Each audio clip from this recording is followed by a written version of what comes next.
Well, there's been a lot of outcry now over the military's ban or imposing a ban on the independent or the indigenous people of Biafra, talking about IPOB. Well, Femi Falana, a human rights activist, is one of them, and he called that action as an act of hypocrisy by the ruling class and an illegality on the part of the army. According to him, now Section 2 of the Terrorism Act, the year 2011, as amended, provides that a terrorist organization can only be proscribed in the country on the order of the Federal High Court based on an application made by either the National Security Advisor, the Attorney General of the Federation, or Inspector General of Police, with the approval of the President.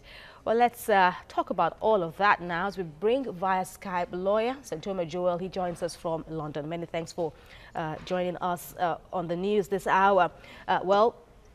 Reports have been circulating online saying the president, well, more or less signed or approved the army ban now before he traveled to the United States for the UN General Assembly. But that hasn't been confirmed by the presidency.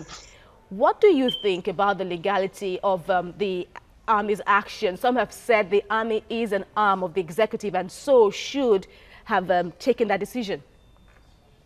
Yeah, I just believe what the Army did was just completely wrong. This has been echoed by so many people in Nigeria, saying that the Army does not even have the constitutional right to do what they've done. I mean, I listened to Major General Eneche, who spoke on behalf of the Army, saying, giving reasons why IPOB should be proscribed. But the truth of the matter is, even if you want to do that, you need to follow the due process. And this has been echoed by the Senate President and so many other human rights activists. The rules are there. The law is there for them to follow. They didn't even follow it. This has to be approved. For you to actually proscribe any organization as a terrorist organization, you need to go through the court. You don't just come out to say, because of whatever dealings you had with them, to say this organization or association has been proscribed as a terrorist organization. That was completely unfortunate.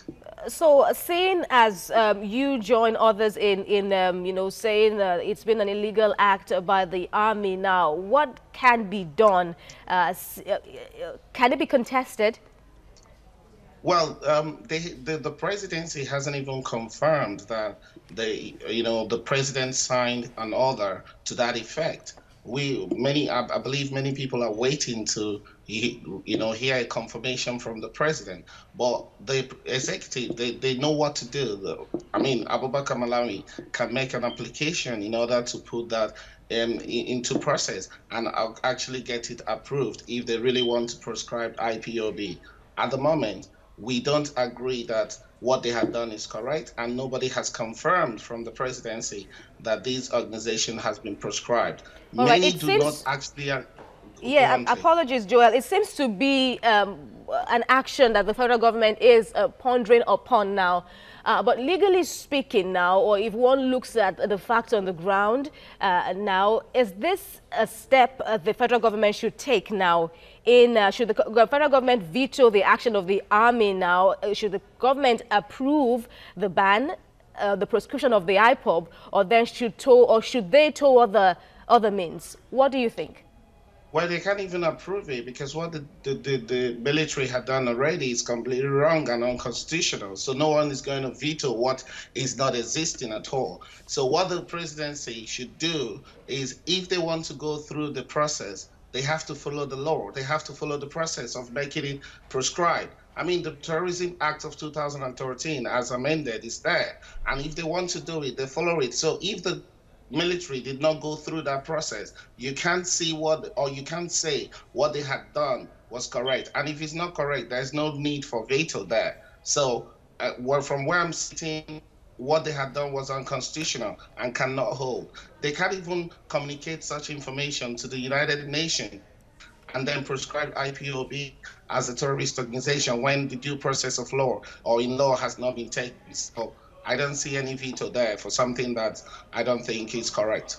Also, Joel, it's also been in contention here in Nigeria, even within legal circles now, as to should the army even be operating or maintaining law and order now in Abia State. Now, of course, the government is relying on the Armed Forces Act and the Constitution, which empowers the army, so to speak, now to curb insurrection even in Nigeria and not just, external aggression. What is your take? Unfortunately, there is a lot of poverty of thoughts amongst the southeastern leaders, and some of us believe that the southeastern governors were the people that actually invited, in collaboration with the federal executive, to ask the military to come and assist in the eastern part of the country. Whether or not the military should be doing that is another case. Our police is not even strong enough to do any of that. What some of us do not agree with is the heavy-handedness of the army in their Operation Python dance. Okay, what they had done was completely wrong. They were taught, they were treating people very badly. The military came there because the police that we have in the country, Nigeria, isn't fit enough to carry out such functions. And I believe that was the reason the military stepped in order to assist with the process. Joel Santoma, many thanks for your analysis of the situation back home in Nigeria. We appreciate you joining us from London. Thank you very much.